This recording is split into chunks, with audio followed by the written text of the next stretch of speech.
देखिए, एएमयू में जो बीफ पार्टी का आयोजन किया जा रहा था, उनके आयोजकों के विरुद्ध हम लोग यहाँ कार्रवाई के लिए आए हुए हैं आज। और हमने कप्तान साहब से मुलाकात करने का प्रयास किया था, क्योंकि कप्तान साहब अनुपस्थित हैं, कार्यालय में नहीं है।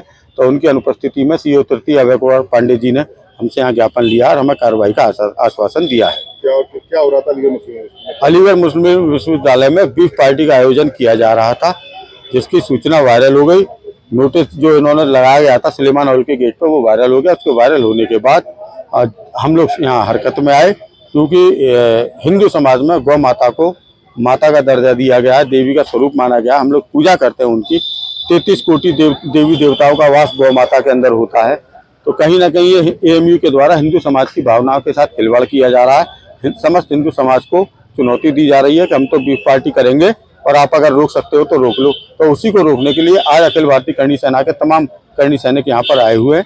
अगर प्रशासन के द्वारा सख्त कार्रवाई की जाती है तो बहुत अच्छी बात है, अगर नहीं की जाती है तो हमारे करणी सैनिक, तमाम करणी सैनिक स्वयं एएमयू जाकर प्रॉक्टर ऑफिस का घेराव करेंगे। पुलिस के द्वारा मिस्टेक बताई जा रही है कि टाइपिंग मिस्टेक हो गई है। नहीं, बिल्कुल टाइपिंग मिस्टेक नहीं है। बफेलो और बीफ में जमीन आसमान का फर्क है, स्पेलिंग में बहुत बड़ा फर्क है। आप भी समझ सकते हैं, बफेलो की जगह डफेलो होता, टफेलो होता, सफेलो होता। एक आध वर्ड की मिस्टेक हो सकती है टाइपिंग में, लेकिन पूरे शब्द की नहीं हो सकती। क्या लग रहा है भावनाओं के साथ खिलवाड़? बिल्कुल भावनाओं के साथ खिलवाड़ किया गया है। पुलिस ने अपनी तरफ से मुकदमा कायम कर लिया, लेकिन मुकदमा कायम करने से कुछ नहीं होगा। गिरफ्तारी होनी चाहिए, जेल जानी चाहिए आरोपी। गिरफ्तारी नहीं हुई, क्या करेगी? हम लोग जाकर प्रॉक्टर ऑफिस का घेराव करेंगे, फिर प्रॉक्टर ऑफिस का घेराव करेंगे। उसके बाद भी अगर कार्रवाई नहीं होती तो हम मान लिए मुख्यमंत्री योगी आदित्यनाथ जी से पर्सनली जाकर मिलेंगे और एएमयू के विरुद्ध कार्रवाई करेंगे। मेरा नाम मोहम्मद इरशाद है। देखिए, अलीगढ़ मुस्लिम विश्वविद्यालय हिंदुस्तान की एक रोशन चिराग है।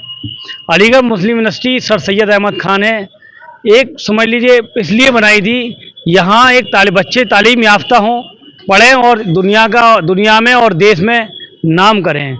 आज अलीगढ़ मुस्लिम यूनिवर्सिटी के वो राजनीति का अड्डा बना लिया है। अलीगढ़ मुस्लिम यूनिवर्सिटी में सभी समुदाय के हिंदू, मुस्लिम, सिख, ईसाई सभी लोग पढ़ते हैं। देखिए, अगर आपके माध्यम से ये समझ में ये आपने बताया है कि ये मसला आया है, तो देखिए हो सकता है गलती से हुआ हो, क्योंकि यहाँ पर पढ़ने का अलीगढ़ मुस्लिम यूनिवर्सिटी से दूर दराज से लोग पढ़ने आते हैं। इसे राजनीति का मुद्दा ना बनाया जाए और राजनीति का अखाड़ा ना बनाया जाए। यहाँ से ये कहना चाहिए यहाँ के लोगों को कि अलीगढ़ मुस्लिम यूनिवर्सिटी हमारे लिए साइंटिस्ट पैदा करता है। अलीगढ़ मुस्लिम यूनिवर्सिटी दुनिया और देश में डॉक्टर पैदा करता है और जो आम जनमानसों की सेवा करते हैं। अलीगढ़ मुस्लिम यूनिवर्सिटी साइंटिस्ट पैदा करता है। अलीगढ़ मुस्लिम यूनिवर्सिटी से निकलकर लोग समझो देश और दुनिया के अंदर हिंदुस्तान का नाम रोशन करते हैं। तो मैं आपके माध्यम से यही कहना चाहूँगा कि अलीगढ़ मुस्लिम यूनिवर्सिटी को राजनीति का अड्डा न बना जाए। आपने देखा होगा, आपके माध्यम से भी पहले चला था कि अलीगढ़ मुस्लिम यूनिवर्सिटी के अंदर विदेश से लोग बच्चे पढ़ने आते थे। आज वहाँ से नहीं बच्चे पढ़ने आते हैं। सिर्फ और सिर्फ यही इसकी वजह है कि अलीगढ़ मुस्लिम यूनिवर्सिटी को राजनीति का अड्डा बना दिया है, और राजनीतिक अड्डा बनेगा तो देश के नौजवानों का भविष्य जीरो हो जाएगा। देखिए, जहाँ शिक्षा की बात होती है तो लोगों को हमको लड़ना चाहिए कि अच्छी शिक्षा और व्यवस्था करनी चाहिए। अलीगढ़ मुस्लिम यूनिवर्सिटी को टारगेट करके बदनाम करने का काम किया जा रहा है, तो ये समाज में और नौजवानों का समझ लो भविष्य को जीरो किया जा रहा है। जहाँ भविष्य जीरो होगा तो आने वाला कल नौजवानों का बेकार होगा। मैं आपके माध्यम से कहना चाहता हूँ, अगर वो नोटिस में गलती से लग गया है, हमने सुना है कि प्रोफेसर साहब ने भी बताया, प्रॉक्टर साहब ने भी बताया कि वो गलती से हो गया है, तो हो सकता है गलती हो गई हो तो उसको वहीं के वहीं ख़त्म करना चाहिए था, लेकिन इसको राजनीति का मुद्दा ना बनाया जाए। क्योंकि अलीगढ़ मुस्लिम यूनिवर्सिटी आने वाला देश के नौजवानों का भविष्य है, और इससे न जाने कितने डॉक्टर आने वाले पैदा होंगे और न कितने साइंटिस्ट बनेंगे।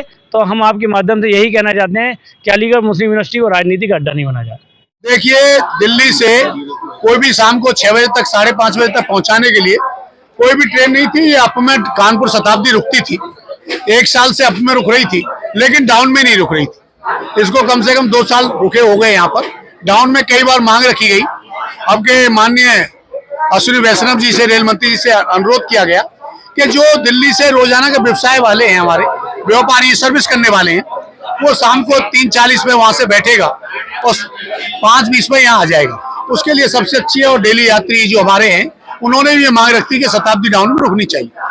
ये मांग थी, आज वो पूरी हुई है। उसी की पूरी होने पर पूरा क्षेत्र खुश है क्योंकि कम से कम सुबह 9 बजे जा सकता है, 6 बजे जा सकते हैं और 9 शाम को लौट के आ सकते हैं अपना बिजनेस करके। उसके लिए बहुत उपलब्धि होगी। बिजनेस हमारे यहाँ पर ताला नगरी हो, डिफेंस कॉरिडोर, बिजनेस के लिए बहुत लाभ मिलेगा, क्योंकि डेली आना और जाने वाले के लिए बहुत लाभ। आप भी ट्रेन में रहते हैं?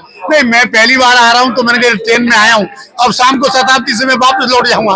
ये सुविधा मिल गई, जितनी सुविधा होगी उतना बिजनेस आगे बढ़ेगा, क्योंकि आने को यातायात की सुविधा जितनी होती है उतना ही उस क्षेत्र के लिए बिजनेस बढ़ेगा।